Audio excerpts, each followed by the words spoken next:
Dire un mot. Alors Benoît de Guilbon. Je vais pas vous donner les chiffres, mais je vais vous renvoyer à quelque chose que probablement pas mal de gens connaissent, qui s'appelle le scénario Négawatt. Le scénario Négawatt, c'est un travail qui a été fait par des énergéticiens depuis maintenant une bonne dizaine d'années, qui ont réfléchi en disant comment on pourrait imaginer en 2050 de pouvoir se passer à la fois des énergies fossiles et aussi du nucléaire. Et c'est un scénario qui vous montre qu'effectivement, il y a trois actions importantes, et vous l'avez signalé. D'abord, la première chose, c'est qu'il va falloir peut-être aller vers une certaine sobriété énergétique, et on peut le faire, prendre sa voiture pour faire 300 mètres ou 500 mètres pour aller acheter le pain, c'est pas très très sobre comme... comment ? Ça se fait. Oui, ça se fait encore beaucoup. Ça se fait encore beaucoup. La deuxième chose qui est importante et qui est une action très forte, c'est ce qu'on appelle l'efficacité. L'efficacité énergétique, ça va commencer par isoler les maisons, à diminuer de manière très très sensible la consommation énergétique des maisons, diminuer la consommation énergétique des voitures, parce que nos voitures sont quand même pas très très efficaces énergétiquement. Et puis la troisième chose, c'est effectivement quand on aura, en même temps qu'on fait tout ça, on va transformer des énergies fossiles en énergies renouvelables. Mais quand on regarde les scénarios, et c'est des scénarios extrêmement structurés, ce n'est pas des scénarios d'élucubration, c'est des hypothèses très très sérieuses, on s'aperçoit qu'effectivement, à la fin, on n'a plus besoin qu'en 2050, on n'aura plus besoin que de la moitié. Et donc, on n'aura peut-être pas besoin de toute l'énergie photovoltaïque dont vous parlez, puisqu'on aura réussi à la fois à être un peu plus sobre et à être un peu plus efficace énergétiquement. Marie-Vonne Lagaronne. Oui, et donc, puis, je te donne la parole. Très rapidement, donc, en continuité de ce que vient de dire Benoît, juste pour votre information, en Nouvelle-Aquitaine, sur les 10 dernières années, on a connu une réduction de la consommation d'énergie finale sur tous les secteurs, sauf le déplacement des particuliers. Là, c'est plus 11%. Là où l'industrie a perdu 9% de consommation, enfin a réduit sa consommation de 9% et l'agriculture de 5%. C'est important quand même de l'intégrer, ça veut dire que la mobilité est un élément majeur en termes de réduction de la consommation finale. Et par rapport au photovoltaïque et la question qui était posée, là aussi, il y en a une problématique de mobilité. C'est-à-dire que l'énergie, en fait, il faut qu'il y ait cohérence entre le lieu de production et le lieu de consommation. Parce que l'énergie, quand elle circule, elle perd de sa puissance. Donc, on n'a aucune utilité à avoir des grosses centrales à des endroits et des lieux de consommation extrêmement loin. Et d'ailleurs, le réseau Enedis aujourd'hui, sur des situations, entre autres, de centrales vraiment très délocalisées, je vais jouer l'extrême, c'est-à-dire on irait sur des cosses, par exemple, et on monte des champs photovoltaïques, et en fait, les réseaux Enedis coupent la production parce qu'en fait, la consommation n'est pas là. Donc, la logique, c'est de trouver comment on peut optimiser toutes nos toitures. Et dans le pôle industriel et agricole, il y a vraiment de la potentialité aujourd'hui pour être au plus près des lieux de consommation, c'est-à-dire au plus près des lieux de vie. Oui. Bon, je ne vais pas être lyrique, je vais aller droit au but. Je voudrais juste reparler de la taxe carbone. Parce que, comme disait monsieur, c'est bien de savoir de quoi on parle quand on en parle. Parce que ce qui me gêne depuis le début de l'affaire des Gilets jaunes, c'est qu'on oppose justement cette taxe carbone, les Gilets jaunes qui veulent finir la fin du mois, à ceux qui ne veulent pas la fin du monde. Et en fait, cette taxe carbone, si vous regardez bien, elle est composée de deux choses, TVA et TICPE. Il y a 0 centime qui va à l'écologie. L'écologie, c'est la tarte à la crème. Quand on a besoin de faire passer une taxe, on dit que c'est pour l'écologie. Donc il y a 0. Cette année, en 2018, il y a 33,8 ou 6 milliards d'euros qui ont été générés par la taxe carbone, TICPE et TVA.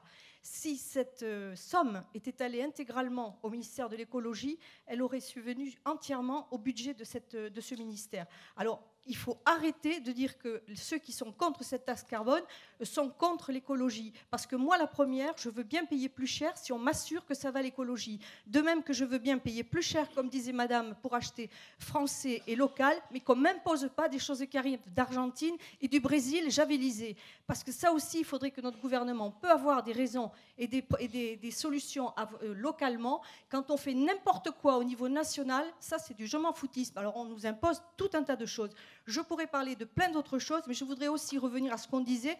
Parce qu'il faut réduire nos dépenses d'énergie, toutes nos consommations, etc. Donc, je vous pose la question, monsieur le maire, qu'est-ce qu'on a à foutre d'une G4 et d'une G5 ? Voilà, on peut avoir des téléphones français et pas avoir besoin d'avoir la vitesse et la rapidité. Voilà, donc je laisse la parole, je ne fais pas dans le lyrisme, il y a d'autres points aussi très importants. Je pourrais vous parler d'autres. Oui. Enfin, qu'est-ce qu'on a à faire d'être relié, d'avoir des réseaux Internet ? On a beaucoup à faire. Il y a beaucoup de gens qui sont exaspérés et complètement lassés de ne pas être reliés. Et donc, je veux dire, c'est toujours, tu disais tout à l'heure, si les 34 milliards, c'est vrai ce que tu as dit, hein ? Alors, c'est vrai sur le point que, allez, je vais le dire simplement, les gouvernements ont pensé qu'on pouvait résoudre les problèmes budgétaires généraux du pays par la taxe carbone. Tout le monde sait que j'ai eu des débats un peu chauds sur ce sujet avec une partie du gouvernement. Ils ont pensé ça. Alors tu dis, toi, si on avait donné les 34 milliards, mais le reste, l'enseignement, les fonctionnaires, la fonction publique. Non, mais je veux bien, mais tu comprends bien qu'on ne peut pas, la santé, l'hôpital, les problèmes si difficiles posés par le vieillissement de la population, par les maisons de retraite, par les EHPAD, tout ça, c'est le budget de la nation. Et il n'est pas vrai qu'on puisse isoler telle partie ou telle partie. Cela dit, je te donne raison sur le fait que les gouvernements ont eu le sentiment que c'était là la vache à lait, la poule aux œufs d'or. Or, il n'y a jamais de poule aux œufs d'or, contrairement à ce que tout le monde croit. Voilà. Mais pour le reste, il y a tant de gens qui sont...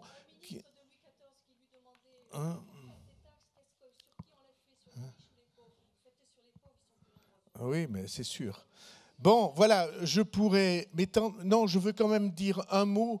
La question a été posée de qu'est-ce qu'on peut faire sur ce sujet-là. Bien, nous, à Pau, nous faisons, par exemple, ce moyen de transport à hydrogène, qui est le moyen de transport... Le Monde a écrit cette semaine une première mondiale, c'est vrai, qui est... S'il vous plaît, vous répondrez après, mais... Pardon ?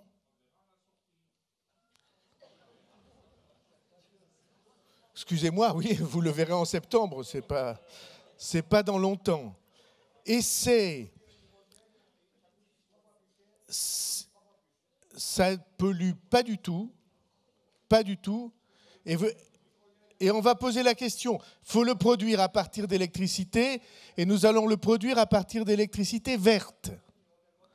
Et je pense, c'est mon analyse et mon engagement, je pense que d'ici 2 à 3 ans, nous pourrons produire nous-mêmes intégralement l'électricité qui permet de fabriquer l'hydrogène de ce nouveau transport en commun première mondiale.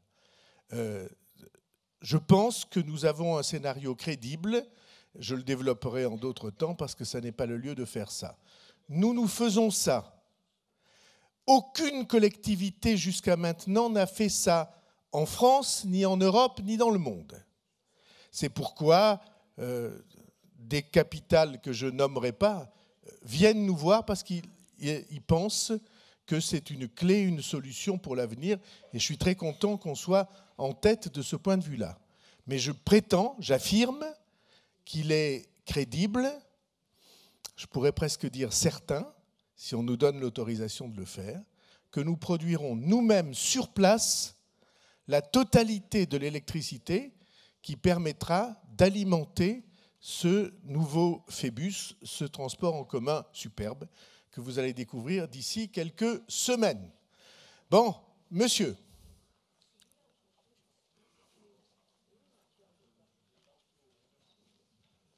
Bonjour, Pierre Biscay, retraité. Voilà. Trop jeune retraité. Oh, enfin, je crois que j'ai à peu près le même âge que vous. Ah oui, c'est pour ça que je dis que vous êtes trop jeune. Et voilà, non, mais... Donc, bon, on a grosso modo 3 grandes classes de problèmes à traiter. Le premier, c'est le dérèglement climatique qui est déjà à l'œuvre et qu'il faut absolument limiter au maximum en réduisant le plus rapidement possible les émissions de gaz à effet de serre. Et il va falloir s'adapter d'ores et déjà à ce dérèglement climatique.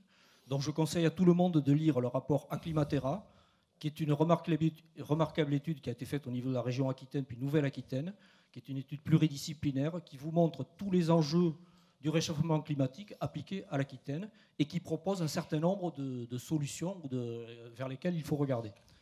Le deuxième point, c'est la sauvegarde de la biodiversité qui est en train de s'effondrer. Alors en France, on a peut-être des lois qui sont beaucoup plus restrictives que dans d'autres pays, mais la biodiversité s'effondre chez nous aussi. Et le troisième, c'est la pollution ambiante dans laquelle nous baignons tous, qui entraîne une augmentation de la fréquence de maladies, dont certaines d'origine génétique ou les perturbateurs endocriniens. Et puis avec ça, il y a une difficulté de fond. Les mesures à prendre, ça a été dit tout à l'heure, elles vont nécessiter une remise à plat très importante, quasi complète du système économique dans lequel nous vivons, en particulier dans le monde occidental. Donc c'est le problème de l'acceptabilité sociale pour prendre les mesures qu'il faut. Donc maintenant, je voudrais faire quelques propositions. La première, il va falloir financer cette transformation radicale et qui va nécessiter probablement des centaines de milliards d'euros par an à l'échelle européenne.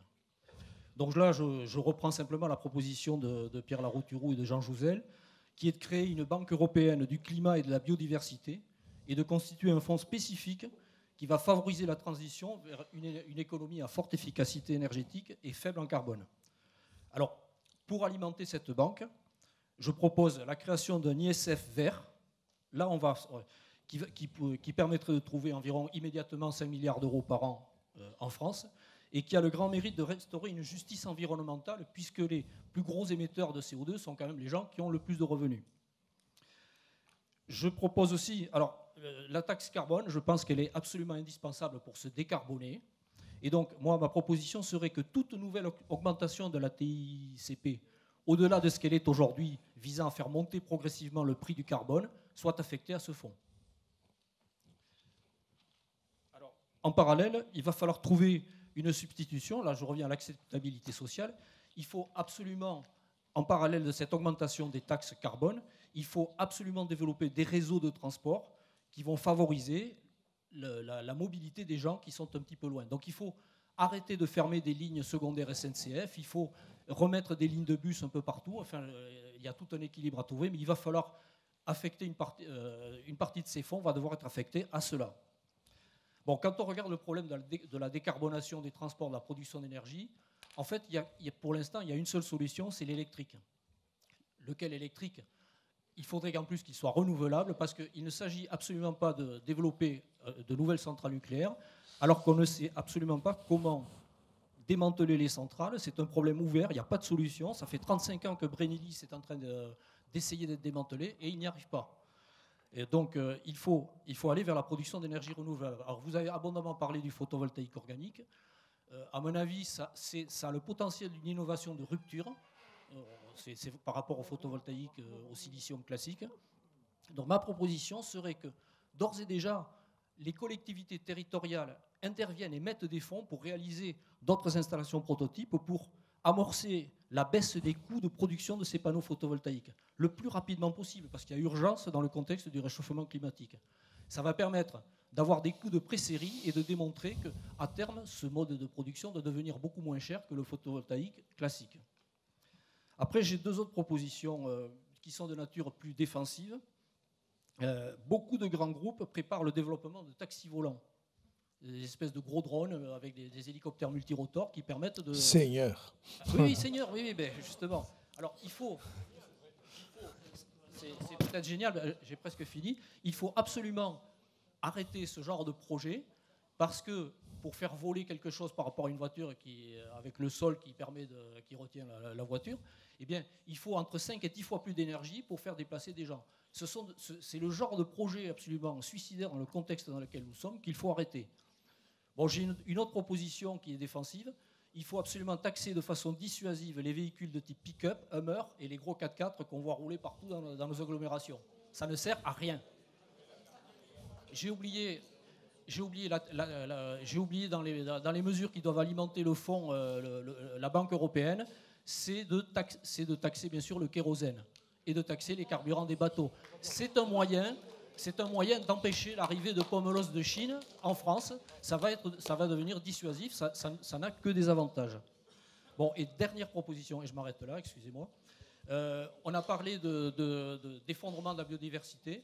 Bien, j'ai une proposition, Marie-Yvonne Lagaronne, j'ai déjà eu l'occasion d'en discuter avec elle. Il faut absolument promouvoir la technique des semis sous couvert, qui est une technique qui permet des grandes cultures de plein champ, avec des rendements qui sont certes inférieurs aux rendements quand on met plein d'engrais, etc., mais qui préservent la biodiversité, qui préservent les sols, et qui nécessite aujourd'hui effectivement des herbicides. Ce n'est pas du bio pour l'instant, c'est pas possible, mais c'est quelque chose de complémentaire du bio et qui permettrait d'aller vers une bien meilleure acceptabilité écologique de l'agriculture. Mais c'est du glyphosate. Oui, actuellement c'est du glyphosate. Monsieur de Guillemont. Oui, je vais juste faire un petit commentaire et après laisser les questions. Mais quand on parle d'énergie renouvelable, on parle essentiellement d'électrique. Alors, l'électrique transformé en hydrogène, il ne faut pas oublier que l'hydrogène, c'est un vecteur énergétique, ce n'est pas une énergie. Hein, mais n'oublions pas que le gaz aussi peut être renouvelable et que les scénarios aujourd'hui de l'ADEME, c'est de dire que dans nos tuyaux GRDF, Terega et compagnie, il passera probablement 70 à 80% de gaz renouvelable en 2050. Donc, le gaz est aussi... Il faut pas s'obnubiler en disant il y a les panneaux photovoltaïques. Il y aura une série d'énergies, l'électricité, l'hydrogène pour faire du transfert d'énergie, il y aura le gaz, et il faut jouer sur tout ça. La diversité, on parlait de biodiversité tout à l'heure, il faut de la diversité dans l'énergie. C'est pourquoi, pour ma part, je suis un défenseur des agricarburants, qui sont combattus. Parce qu'aujourd'hui, peut-être on peut quand même dire ça, tout est combattu. Tout. Les hydrocarbures, le nucléaire, qui est pourtant aujourd'hui le seul moyen de faire de l'électricité absolument propre. Non. Il y a la question des déchets, mais excusez-moi de dire que si la France est aujourd'hui le pays du monde qui produit le moins, monsieur le rappelait, de CO2 par habitant ou par kilowattheure, c'est pour cette raison-là. C'est parce que nous avons du nucléaire et de l'hydraulique, de l'hydroélectricité.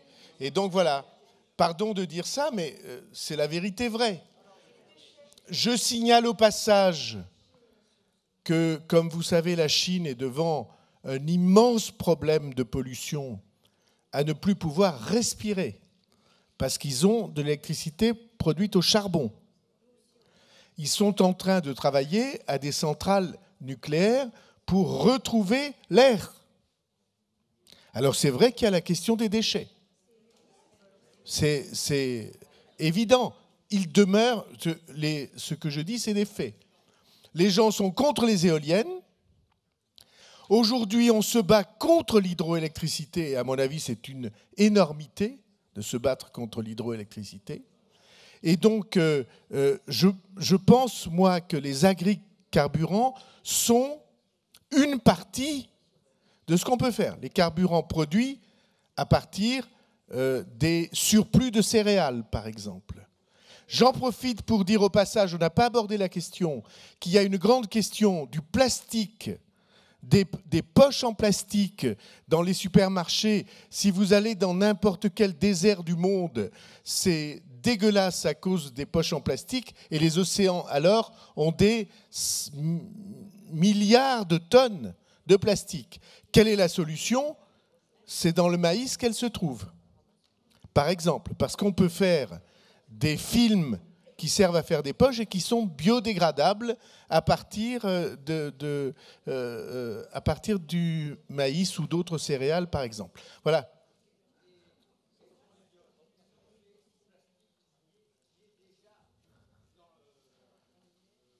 Dans les océans. Mon avis à moi, qu'il faut le ramasser. Il faut créer une industrie et des bateaux qui ramassent le plastique. Voilà. Monsieur. Non, non, non, non, ce monsieur d'abord, après vous.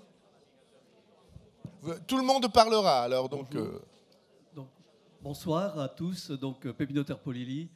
Je suis mathématicien de formation et j'ai travaillé des dizaines d'années dans l'énergie. À Pau, d'ailleurs. Dans un grand groupe énergétique. Voilà, absolument.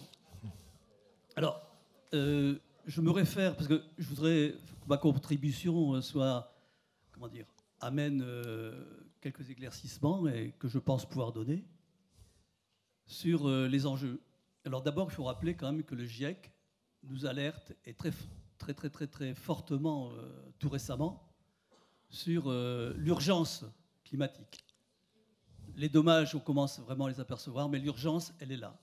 Donc, que nous dit le GIEC? Le GIEC nous dit, alors c'est à l'approximation qu'on peut avoir avec les modèles qu'on utilise, mais ça se passe dans les 10 à 15 ans qui viennent, quoi, en gros, ou 20 ans, disons, si on se donne un peu de marge.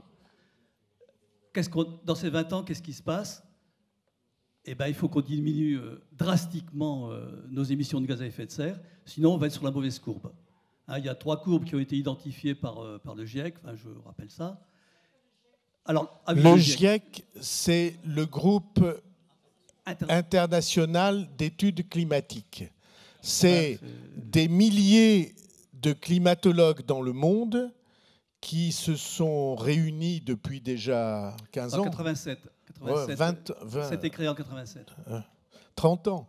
Depuis déjà 30 ans, pour étudier l'évolution du climat. Et c'est eux qui ont développé cette idée, cette affirmation scientifique qu'on était devant une accélération des phénomènes climatiques dus aux activités humaines. C'est la règle du GIEC. Le GIEC fait la synthèse de tous les travaux qui se passent dans le monde sur ces sujets-là. Et d'ailleurs, Jouzel, qui a été mentionné, a participé d'abord au GIEC, mais surtout dans ses travaux scientifiques.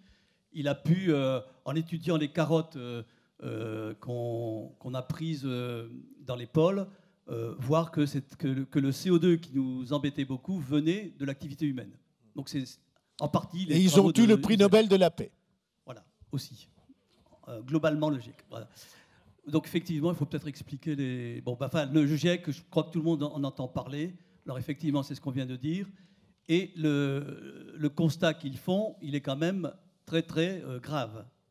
Alors, premier élément. Deuxième élément, il y a un certain nombre d'académiciens, donc de l'Académie des sciences, qui ont publié il y a 1 an et demi un document pour dire que actuellement le débat sur cette question était mal posé.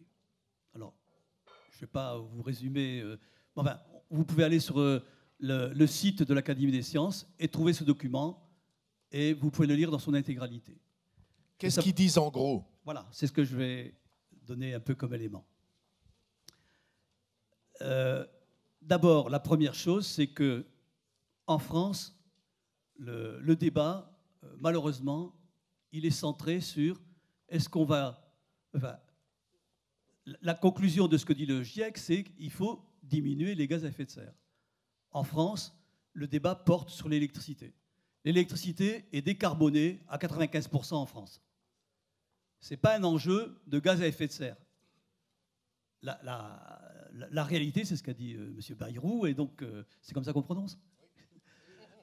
C'est facile, Bayrou comme Bayonne, c'est pas dur. Voilà, donc M. Bayrou l'a rappelé, ce fait-là est dû essentiellement au fait que nous avons la production d'électricité de base, c'est le nucléaire plus l'hydraulique. Et l'hydraulique a l'avantage d'être le moyen privilégié pour stocker l'énergie électrique. Parce que ça, c'est un gros problème dont on n'a pas parlé pour l'instant, mais c'est un problème essentiel. Comment on intègre les énergies renouvelables dans le réseau électrique? Il y a un gros problème qui est derrière, à savoir que ce sont des énergies intermittentes et non pilotables. Enfin bon, je résume pas les choses. Voilà. Quand j'ai commencé à m'occuper de ces questions il y a beaucoup d'années, on disait l'électricité, c'est comme les fraises des bois. ça ne se stocke ni ne se transporte. Ça se mange. Et c'est pour ça qu'il y a de très grandes difficultés. L'avantage de l'hydrogène, comme M. de Guilbon l'a rappelé, c'est que c'est un moyen de stocker l'énergie et de vous donner la liberté. Le bilan énergétique n'est pas formidable, mais le bilan carbone est formidable, lui. Alors, pour en revenir donc à ce que nous disent, les gens du GIEC, donc on a un gros problème de stockage de l'énergie électrique, ça c'est sûr, mais en France, en tout cas en France, bon, d'abord, quand on se compare aux pays européens, même au niveau mondial, on est un des rares pays à avoir pas trop d'émissions de gaz à effet de serre. Ceci dit, on en a. Et on ne peut pas dire qu'on a totalement les mains propres parce qu'on a décalé une partie de notre industrie dans un certain nombre de pays dans le monde. Ça entraîne... Bon, donc si on fait le vrai bilan en intégrant cela, on n'est pas aussi propre qu'on pourrait l'être. Voilà. Mais ceci dit, quand même, il y a la Norvège. La Norvège, c'est hydraulique à 95%. La Suède, énergie... Alors, les pays du Nord sont intégrés. Par exemple, l'éolien du Danemark est vendu à la Norvège, qui le stocke grâce au barrage et qui le renvoie quand c'est nécessaire. Peut-être pour expliquer, voilà. Parce que comment on peut stocker de l'énergie à cause de l'hydroélectricité? C'est assez simple. Vous avez un barrage, l'eau qui sort du barrage entraîne des turbines, ça fabrique de l'électricité, mais vous pouvez aussi faire le contraire, c'est pomper de l'eau en bas et la remettre derrière le barrage. Et comme ça, vous stockez de l'électricité. C'est le moyen de stocker de l'énergie électrique dans des barrages hydroélectriques. C'est actuellement... Parce qu'il faut voir que quand on veut stocker de l'énergie au niveau du réseau, ce n'est pas avec les batteries qu'on peut le faire. Hein. Pour stocker, par exemple, 2 jours de consommation en France, il faudrait 12 millions de batteries lithium-ion les plus développées que l'on a. Ce qui est impossible parce que il faudrait tellement de lithium pour les construire qu'il n'y a pas assez de lithium et les terres rares et tout ça. Voilà, il manque des produits pour le faire. Bon, mais je donne quelques éléments seulement.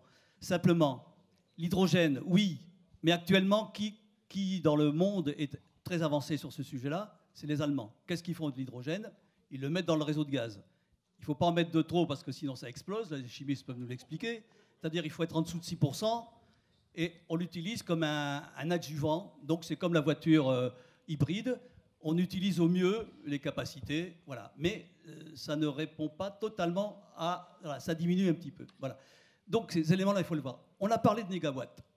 Négawatts, ça a été très critiqué quand même, y compris donc l'Académie des sciences. Ça l'est encore. Et ça l'est beaucoup. Et pourquoi? Parce que les hypothèses... Négawatt, je résume, c'est une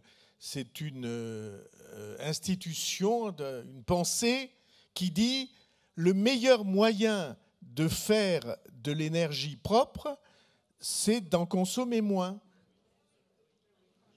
C'est pour ça, c'est pas mégawatt, c'est négawatt. C'est une négation.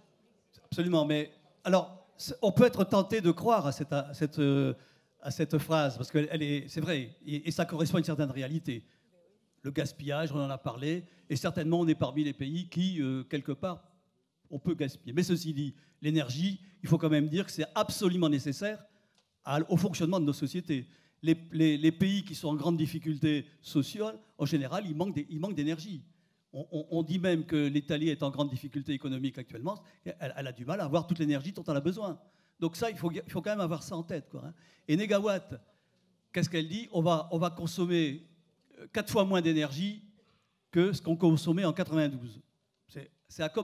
Personne n'y croit. Personne n'y croit. Je termine. Après, non, c'est 4 fois moins. 4 fois moins, c'est le bilan. Oui, mais excuse-moi, tu as raison. C'est moitié moins. Mais c'est pratiquement impossible à réaliser. Tous les personnes qui s'intéressent à la question disent que c'est impossible. Ensuite, il faut faire attention parce que l'ADEME a utilisé d'ailleurs les conclusions du rapport de Négawatt qui ont été renouvelées il n'y a pas très longtemps, il y a quelques mois. Mais donc, Ok, parce que sinon on va pas faire un dialogue. Mais Non. il y a quand même un problème de fond. Moi, j'attire simplement l'attention. D'accord. Vous avez dépassé les minutes. Je termine. Simplement, je pose des questions. Je suis un laxiste, vous avez compris ça. Mais vous êtes intervenu aussi en même temps. Oui. Donc, voilà. Mais je suis intervenu pour expliquer ce que vous disiez. Absolument. Mais je veux donner aussi des ordres de grandeur. L'énergie carbonée dont il faut sortir au plus vite. Mais comment on fait? Là est la question. Et je pose que la question. Voilà. Je dis simplement, avant 2014, globalement dans le monde, on investissait à peu près aux alentours de 800 milliards de dollars pour développer cette énergie et la faire fonctionner. 800 milliards de dollars par an. On est tombé, après 2014, en dessous de 500 milliards. On est aux alentours de cette somme-là actuellement. Ça va peut-être nous poser des problèmes plus tard, mais il faut vraiment intégrer la question, comment on fait de sortir des énergies fossiles? Est-ce que c'est une question d'investissement? C'est pas évident, parce que les énergies fossiles, actuellement, c'est 83%, je dirais, de l'énergie primaire consommée dans le monde. Sortir de là, c'est pas un jeu simple. Voilà, je termine sur ces questions. Merci beaucoup. Je vais me faire engueuler à cause de vous.